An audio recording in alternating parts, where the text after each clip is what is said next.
নমস্কার সুপ্রিয় দর্শক, আমার আরও একটি ব্লগে সকলকে স্বাগত জানাচ্ছি। সকলে কেমন আছেন?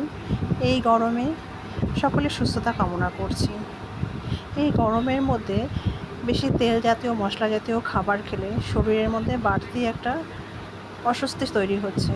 তাই যতটা চেষ্টা করা যায় বাড়ির পরিবারের সদস্যরা, আর যেহেতু বাড়িতে একজন ক্ষুদে সদস্য আছে আমার মেয়ে, তার কথা ভেবেও বাড়িতে বেশি তেল মশলা রিস্ক, এগুলো ঝাল তেল এসব খাওয়াটা মানে শরীরের জন্য খুবই সমস্যার সৃষ্টি হচ্ছে। তাই যতটা পারছি খুব কম তেল ঝালের মধ্যে রান্নার চেষ্টা করছি, যাতে খেয়ে দিয়ে শরীর স্বাস্থ্য দুটোই ভালো থাকে।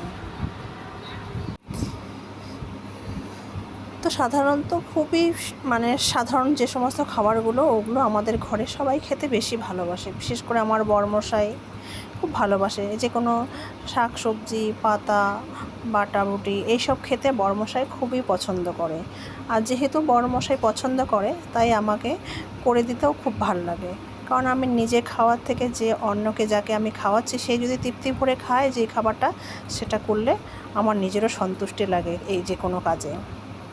তো আমি খুব সাধারণ একটা রেসিপি, এটা বিশাল কিছু নয়, তবুও আমি যখন করেছিলাম করে খেয়েছিলাম দুর্দান্ত লেগেছিল। তাই ভাবলাম যে আমিও সবার মাঝে এটা রেসিপিটা আমার বন্ধুদের মাঝে সকলের সামনে দেখাই, তারাও করে খাক, নিশ্চয়ই ভালো লাগবে। তো এইটা রেসিপিটা করার জন্য আমার যেটা দরকার ছিল সেটা হচ্ছে 10-12টার মতো কুমড়ো শাকের পাতাগুলো, বেশ কচি কচি পাতাগুলো হবে এমন, আর ছিল অনেকটা পরিমাণে পেঁয়াজ কুচি, আর কিছুটা কতগুলো চিংড়ি খোলা টোলা সমস্ত কিছু ছাড়িয়ে ওটা আমি শিলের মধ্যে পেস্ট করে নিয়েছিলাম, ওই যে বাটার মতো দেখা যাচ্ছে ওটা।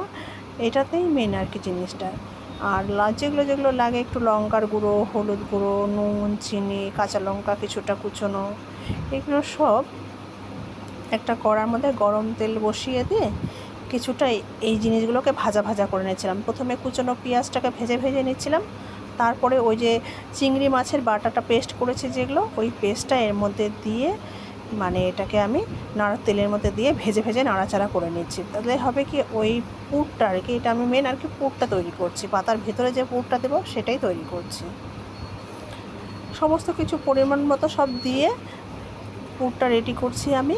আর চিংড়ি মাছের জায়গায় এটা যদি অন্য কোনো শুটকি মাছ দেওয়া যায়, চিংড়ি শুটকি বা যে কোনো শীতল থাকলে, যেমন আমাদের আঞ্চলিক খাবারগুলো যেগুলো হয় রাজবংশী যাদের বা ট্র্যাডিশনাল আদিবাসীদের যে সমস্ত খাবার, এটা শীতল যে হয়, শীতলটাও যদি এরকম করে পুর দিয়ে বানিয়ে এটার পাতাগুলোর ভিতর দেওয়া যায়, সেটাও কিন্তু দুর্দান্ত হবে। তো আমার কাছে চিংড়ি শুটকি বা যে কোনো শুটকিটা শেষ হয়ে ছিল না, তো চিংড়ি মাছ ছিল, সেটাই বেটে এরকম করে পুর বানিয়ে নিয়েছিলাম। আর কুমড়ো গাছের পাতাগুলো যেগুলো খড়খড়ে হয়, একটু কাটা কাটা হয়, সেই ভাবটাকে দূর করার জন্য একটুখানি নুন দিয়ে ভালো করে কষলে একটুখানি ঘষে নিয়েছিলাম, কিছুক্ষণ ভিজিয়ে রেখেছিলাম। তাতে কি হয়েছিল, পাতাগুলো, কুমড়ো পাতাগুলো একদম খড়খড়ে ভাবটা চলে গেছিলো আর নরম হয়ে গেছিলো। সঙ্গে দেখা যাচ্ছে কি সুন্দর একদম পাতাগুলো যে কাটা কাটা ভাবটা থাকে, ওটা পুরোটা গিয়ে মসৃণ হয়ে গেছে। এইবার আমি এক এক করে এর মধ্যে 1 চামচ হোক 2 চামচ হোক এরকম করে দিয়ে পুরটা ভরছিলাম এই পাতাগুলোর মধ্যে দিয়ে। পাতাগুলো সবসময় যে দিকটা পাতাগুলো উল্টো দিকে আছে, উল্টো দিকটা করে পুরটা দিলে ভালো হয়। আর যেদিকে পাতাটা সোজা দিক, ওই দিকটা রাখলে ভাজলে বেশি ভালো লাগবে আর কি। আমিও তাই করেছিলাম।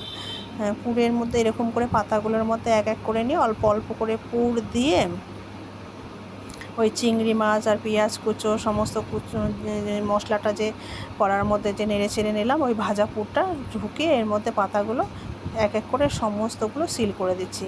কোনো সুতো ফুতো কিচ্ছু লাগবে না, এমনি সিল হয়ে যাবে। এই যে আমার সমস্ত পাতার পুরগুলো ভরানো হয়ে গেছে। যেমন করে পাতুরি বানাই আমরা, ইলিশ মাছের ভিতরে দিয়ে পাতুরি বানাই পাতাগুলোকে মুড়িয়ে, সেরকম করেই করেছি। তবে আমি এটা বাঁধিনি, এমনিই করেছি এগুলো। খেতে দুর্দান্ত হয়েছিল রেসিপিটা। সমস্ত কিছু ভাজার পরে হালকা করে একটুখানি কড়ার মধ্যে তেল দিয়ে নেড়ে চেড়ে নিয়ে আমি ভেজে নিয়েছিলাম প্রত্যেকটা পাতা। গরম গরম খেয়েছিলাম, গরম ভাতে দুর্দান্ত লেগেছিল, সত্যি অসাধারণ হয়েছিল এই রেসিপিটা। অবশ্যই তোমরাও ঘরে ট্রাই করতে পারো।